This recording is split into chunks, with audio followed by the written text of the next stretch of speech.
한국에서 개봉한 영화, 국내 영화, 또한 해외 영화 다 통틀어서 가장 많은 관객을 동원한 영화가 명량입니다. 얼마나 많이 봤느냐? 1760만 5,160명.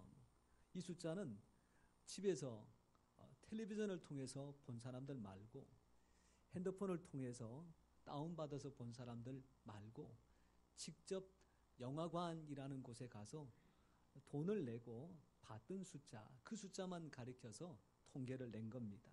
그러니 우리나라 사람들 가운데서 한 3분의 1 이상은 다 봤다, 그러는 거죠. 이 자리에 계신 분들 중에도 아마 집에서 보신 분들 말고 영화관 가서 이 명량이라고 하는 영화를 보신 분들이 꽤 계실 겁니다. 1597년 임진왜란 6년, 우리나라가 조선 땅이 거의 일본군에게 짓밟혀 있는 그 시절에 나라의 운명이 걸려있는 이 한판의 해전을 위해서 누명을 썼던 이순신 장군이 다시 한번 삼도수군 통제사로 재임명이 됩니다. 그런데 이 명량 해변을 향하여 진군해오는 이 왜군의 배는 330척이고 그에 비해서 남아있는 우리나라 조선의 판옥선은 12척 밖에 안 됐습니다. 이제 이 선조가 이순신에게 서찰을 보내서 이런저런 이야기를 할 때에 이순신 장군이 그 이야기에 대해서 답변하는 말이 있죠. 영화 전체를 봐서도 가장 유명한 대사고, 또한 우리나라의 역사적으로 봐서도 굉장히 중요하게 여기는 대사입니다. 그 대사가 뭘까요? 신에게는 아직 12척의 배가 남아 있습니다. 신에게는 12척의 배 밖에 없습니다. 이걸로는 도저히 전쟁을 못합니다. 그런 이야기가 될 텐데, 신에게는 아직 12척의 배가 남아 있습니다. 할 수 있습니다. 해볼만 합니다. 한번 맡겨주십시오. 그 말이지 않습니까? 예수님께서도 성경에 보니까 이 비슷한 질문을 하신 게 있습니다. 제자들에게 이렇게 물어보십니다. 너희들에게 무엇이 있느냐?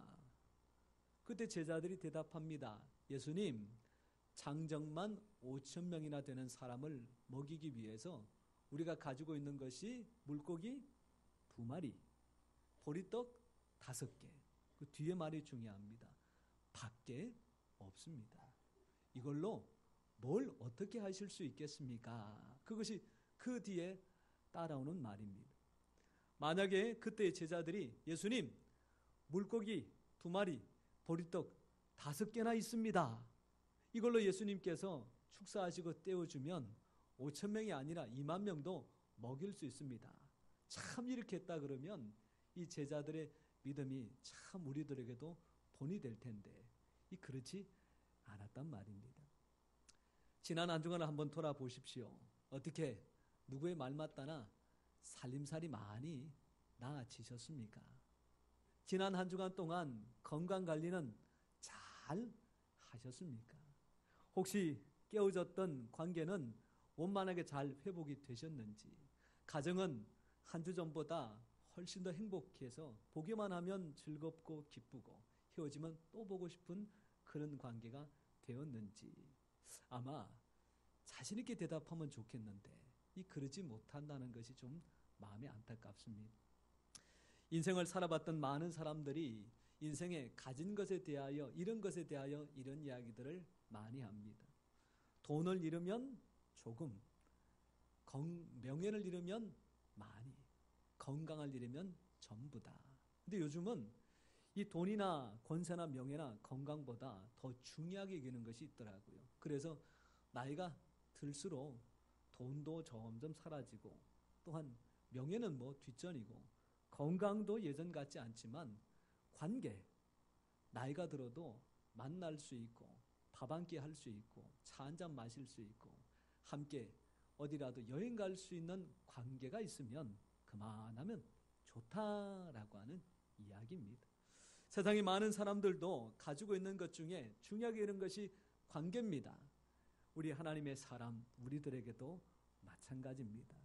가지고 있는 것 아무리 살펴봐도 내세울 것 없지만 천지 만물의 주인 되시는 하나님, 그 하나님과 좋은 관계 맺으면 그것이 우리의 삶 전부를 회복시켜 주실 줄 믿습니다. 이런 관계를 통해서 하나님 우리에게 말씀하시는 것이 있습니다. 바로 이 역사의 주인공, 이 역사를 이끌어가는 주연으로 내가 너를 선택했다라고 하는 이야기죠. 이 영화를 보면 오랫동안 전통적으로 주인공들은 항상 인물이 잘난 사람입니다. 물론 당연히 여주인공들은 또 많은 사람들이 흠모할 만한 예쁜 사람들, 그런 사람들이지요. 그런데 이 시절이 흘러가면서 잘생긴 사람, 예쁜 사람들만 주인공이 아니고 그렇지 못한 사람들에게도 주인공을 할 수 있는 기회들이 주어졌습니다. 이 대표적으로 유해땡이라고 하는 분, 아마 그 얼굴이 장동땡이라고 하는 사람에 비해서는 비교해봐도 잘나지 못했다 다들 생각하실 텐데 그 사람이 영화의 주인공이 되었습니다.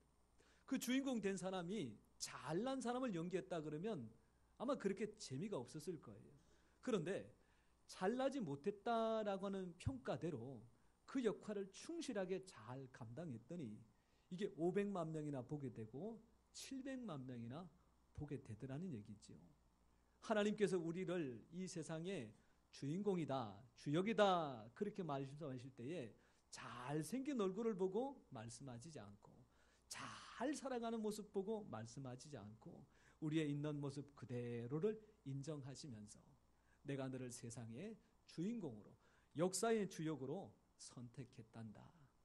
하나님의 그 음성을 들으시고 내가 바로 세상의 하나님의 나라의 주인공이라는 사실 믿으시기를 바랍니다.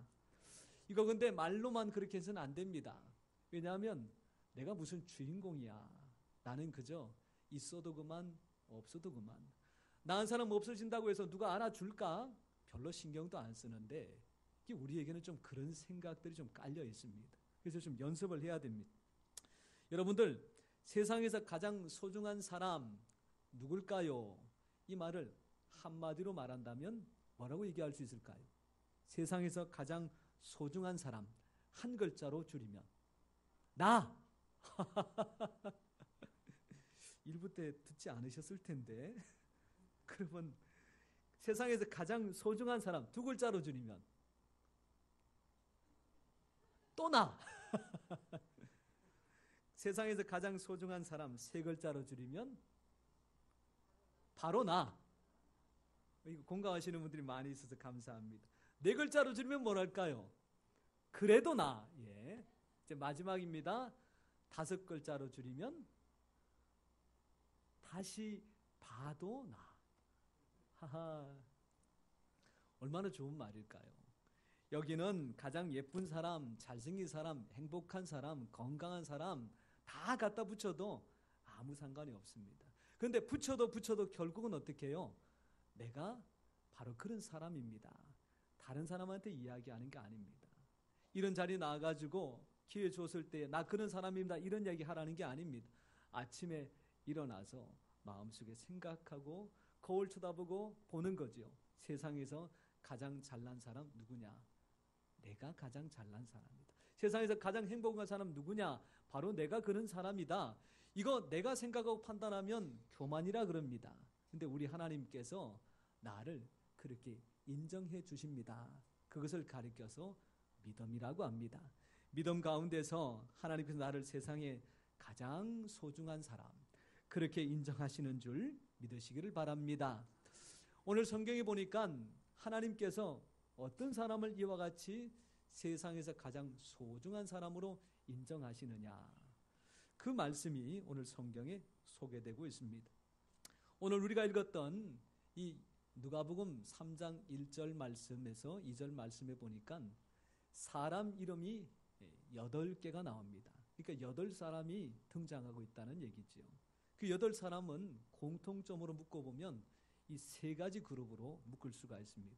첫 번째, 이 로마 황제 디베료라고 하는 사람을 중심으로 유대 총독 본디오 빌라도, 갈릴리 지역의 분봉왕 헤롯, 이드레와 드라고니 지방의 분봉왕으로 빌립, 아빌레네의 분봉왕 루사니아라고 하는 사람들입니다. 이 사람들은 왕이고 총독입니다. 권세가 대단한 사람들입니다. 힘 있는 사람들입니다. 그들이 사는 것은 왕궁이고 또한 대저택입니다. 그들이 입는 옷은 자색으로 왕의 신분을 가리키고 귀한 것을 보자마자 알아챌 수 있을 그런 옷을 입고 다닙니다. 그 사람들이 먹는 음식은 네 글자로 사내진미, 차려진 밥상은 진수성찬, 그렇게 대접받고 살아가는 5사람이 먼저 소개되고 있습니다. 두 번째 그룹에 소개되는 사람은 안나스와 가야바라, 대제사장이라 그렇게 소개합니다. 즉 이스라엘의 종교 지도자들 중에 가장 으뜸이다, 우두머리다, 최고다, 그런 사람들이지요. 대제사장 또한 입는 옷이 아주 거창합니다. 성경에는 머리에서부터 발끝까지 하나하나 그 제사장의 의복에 대하여 하나님의 말씀을 통해서 법칙을 제정하시고 그것을 갖추어서 입도록 그렇게 말씀하셨습니다. 그들이 거하는 집은 성전이라 거룩한 곳이라 모든 사람들에게 인정받습니다. 그들이 먹는 음식은 하나님 앞에 드려지는 제물 가운데에 제사장들을 위하여 구별하여 드리는 음식이니 그 음식 하나하나도 구별되었다, 그렇게 말할 수 있는 거지요. 더군다나 이 안나스와 가야바 두 사람은 대제사장인 동시에 한 사람은 장인이고 한 사람은 그의 사위니, 두 사람의 관계가 굉장히 밀접하더라, 그런 말씀입니다. 그리고 소개되는 사람이 있습니다. 바로 요한입니다. 이 요한에 대해서 다른 말씀에 근거를 내서 설명하자면 그가 먹는 음식은 석청과 메뚜기라고 합니다. 그는 짐승의 가죽옷을 입었습니다. 그가 살아가는 곳은 들판이고 광야고 지붕도 벽도 바닥도 없는 그저 하늘을 이불 삼아서 땅을 요 삼아서 그렇게 살아가는 인생입니다. 왕과 대제사장 그리고 들판에 살아가는 한 거친 사람, 이 사람의 겉면을 보고 비교하자면 누가 뭐라 그러더라도 요한은 선택받을 수 없는 사람입니다. 요한은 결코 관심을 가질 만한 대상이 못 됩니다. 아무리 신경 쓰지 않아도 별로 중요하게 여기지 않는 존재라는 거지요. 그런데 하나님께서는 왕 5사람을 제쳐두시고 제사장 2사람을 제쳐두시고 이 요한에게 하나님께서 말씀을 허락해 주셨습니다. 오늘 비록 우리가 왕의 신분도 아니요 대제사장과 같은 종교적인 지도자의 신분도 아닙니다. 세상 사람들에게 내 이름 이야기 한들 알만한 사람 하나도 없습니다. 인터넷 검색창에 자기 이름 쳐서 거기에 한 줄 기사만 나와도 대단한데 아마 그 기사 나오시는 분들 별로 없을 겁니다. 저도 가끔씩 검색해 보는데 아직은 없더라고요. 뭐 그게 현실이죠. 뭐 불만 없습니다. 다 그렇게 살아가는 사람들이지만 오늘 하나님께서 요한에게 주셨던 것처럼 하나님의 특별한 말씀을 예배하는 이 자리, 하나님 앞에 나와 엎드린 우리들에게 허락해 주실 줄 믿습니다.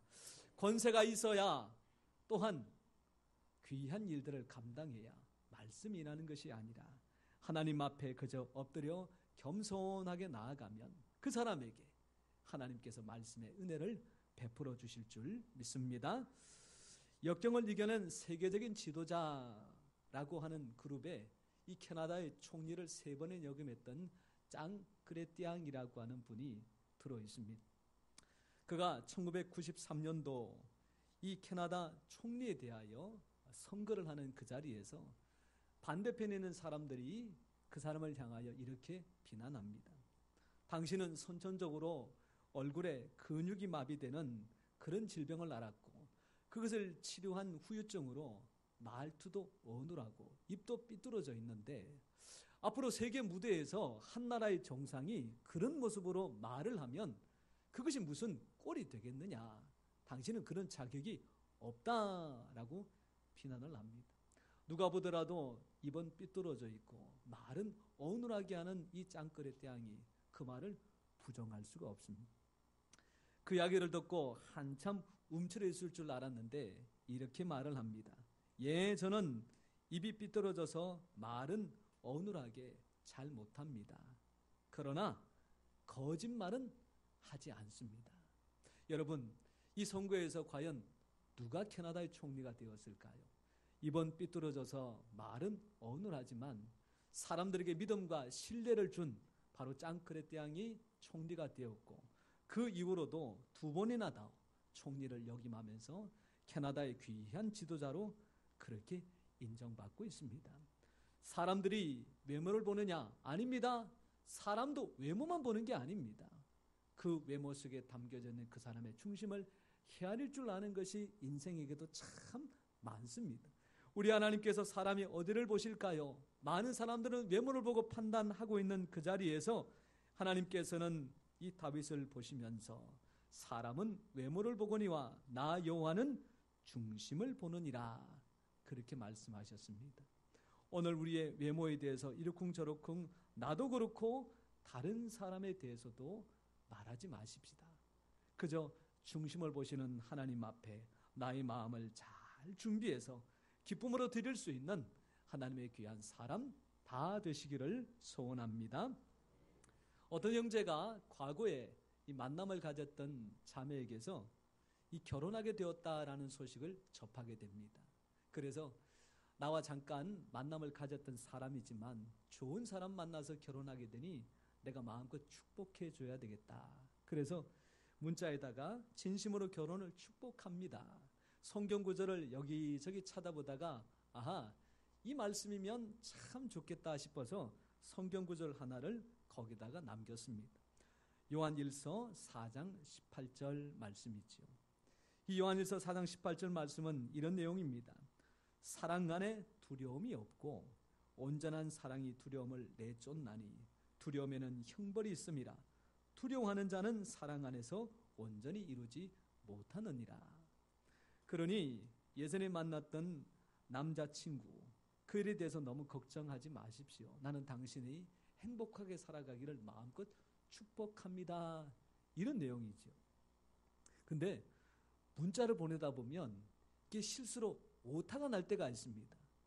오타가 나는데 희한하게도 요한일서 4장 18절 이렇게 가야 될 게 요 4장 18절 이렇게 갔단 말이에요. 아하, 참 그럴 수도 있는데 문제는 이 예전에 만났던 남자친구니 이렇게 진심으로 축가 메시지를 보내고 나서 궁금할 거 아니에요. 이 결혼할 그 신부가 요한복음 4장 18절을 찾아서 바로 확인해 봤습니다. 너에게 남편 5이 있었고 지금 있는 자도 내 남편이 아니니 내 말이 참되도다. 싸움이 났을까요? 어떻게 됐을까요?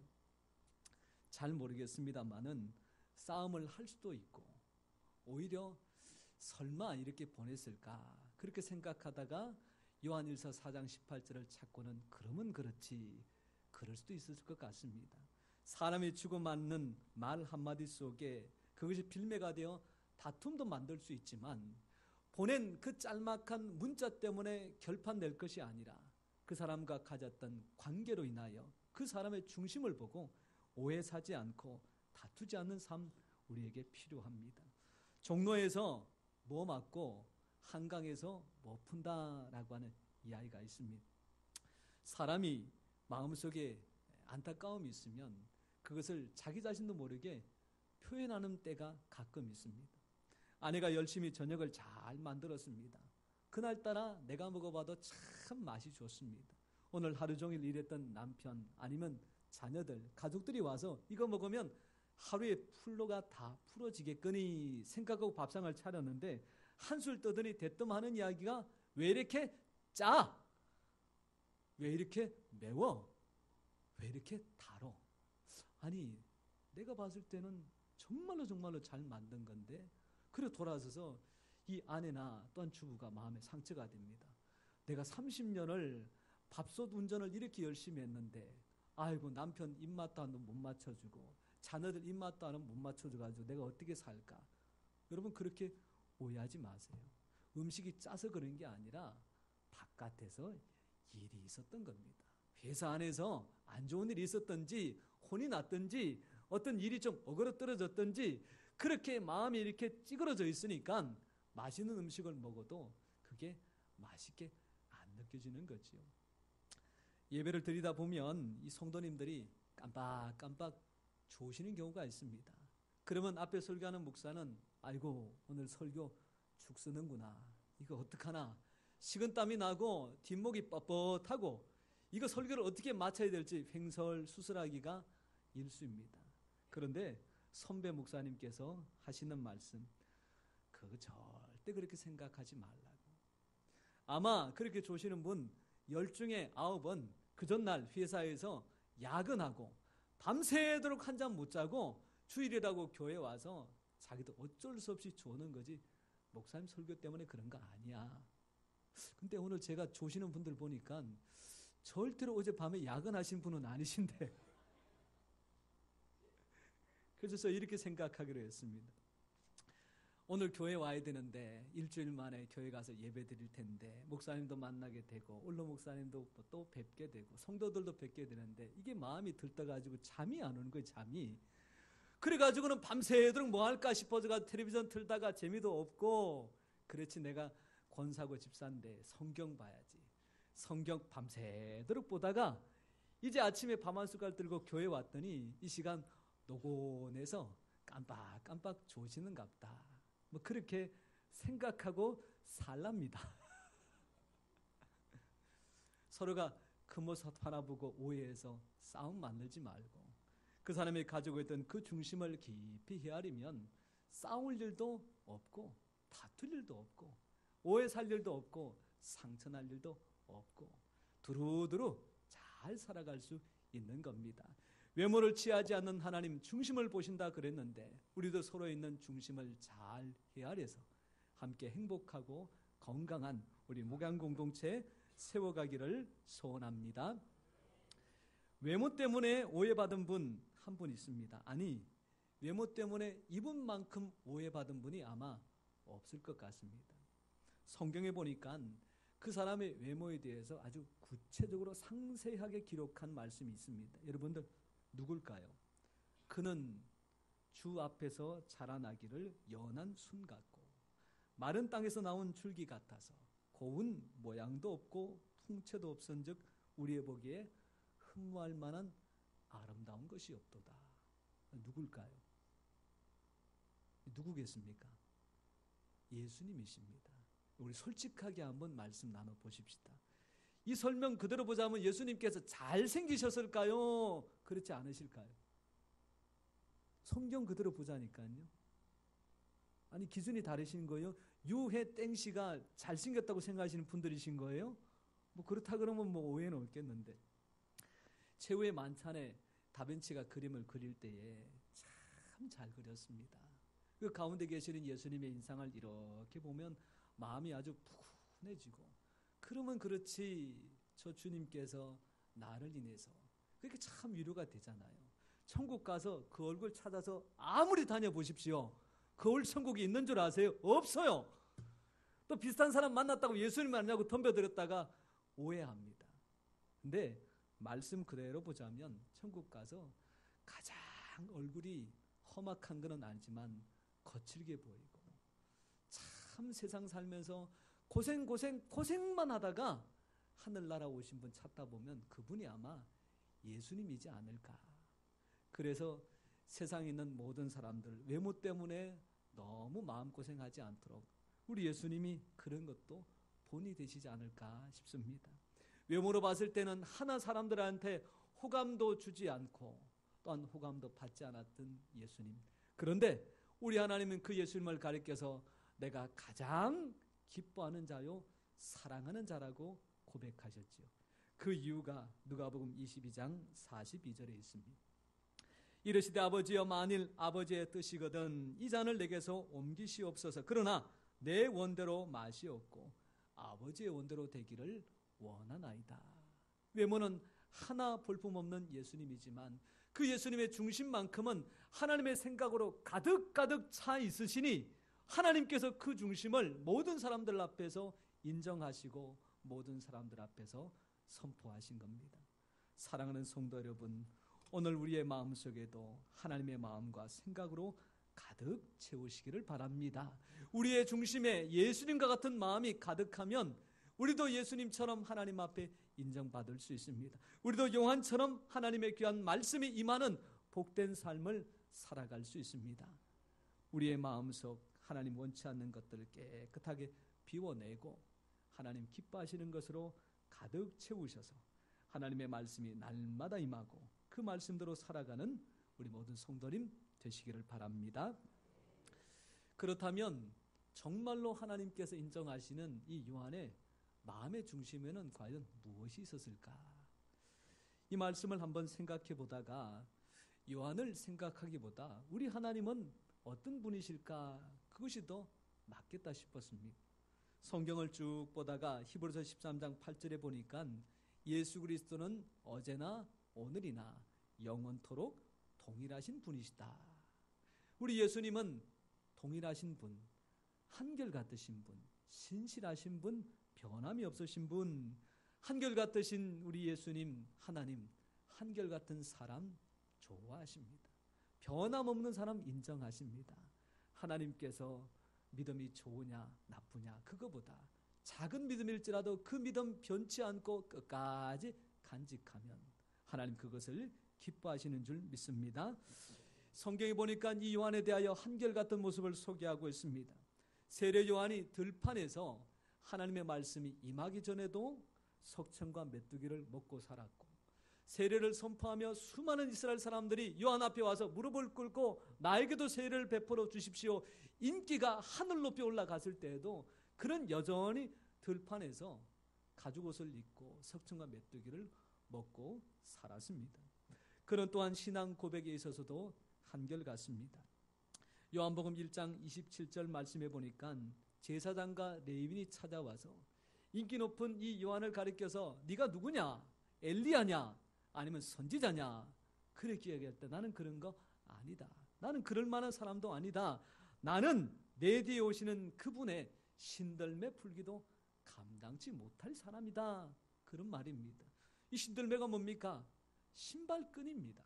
신발끈. 내가 신발끈을 매려고 해도 허리를 숙여야 됩니다. 그런데 다른 사람의 신발끈을 묶어주려고 하면 그 앞에 주저앉든지 무릎을 꿇어야 됩니다. 나는 예수님의 무릎 꿇어 섬겨야 될 종에 불과한 사람. 그의 인기가 높아가면 높아갈수록 많은 사람들이 몰려와서 세례 요한 그렇게 칭송할 때에 그 사람들 앞에서 이렇게 얘기합니다. 나는 쇠하여야 되겠고 그는 흥하여야 되겠다. 많은 사람들이 몰려왔을 때도 회개하라 천국이 가까웠느니라 그렇게 선포했던 세례 요한. 자기의 목이 단칼에 잘려져서 쟁반에 올려져서 사람들 앞에 모욕이 되고 그렇게 죽음이 이르게 되는 그 순간에도 그 서슬퍼런 칼날 앞에서 회개하라 천국이 가까웠느니라 그렇게 한결같이 말씀을 선포했습니다. 사랑하는 성도 여러분, 믿음이 한결같은 분 되시기를 바랍니다. 신앙의 고백이 변치 않기를 바랍니다. 하나님 내게 주신 그 신앙 지금 간직한 것으로 끝내지 마시고 끝까지 한결같이 간직하시기를 바랍니다. 요새 참 사람들이 한결같은 것을 위해서 노력을 많이 합니다. 젊은 사람들은 나이가 들어가더라도 자기의 체중이 더 불어나지 않도록 하는 일에 참 애를 씁니다. 연세가 있는 분들은 얼굴에 주름살이 더 이상 늘지 않도록 하기 위해서 애를 많이 씁니다. 머리카락이 듬성듬성 빠지는 분들은 그것을 가리는 기가 막힌 부분 가발을 통해서 그 부분들을 채워갑니다. 이런 모습 나쁘지 않습니다. 교회 안에서 다른 사람 보기에도 좋고 또한 나 자신에게도 자긍심과 또한 자부심을 갖게 하니 나쁜 건 결코 아닙니다. 그런데 그렇게 꾸미고 살피는 것 못지않게 더 중요하게 생각하고 지켜가야 될 것, 우리의 믿음입니다. 우리의 신앙입니다. 우리의 봉사입니다.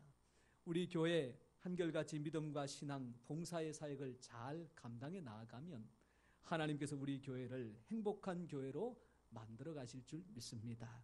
우리 교회를 통하여 수많은 믿음의 사람들을 붙여주실 줄 믿습니다.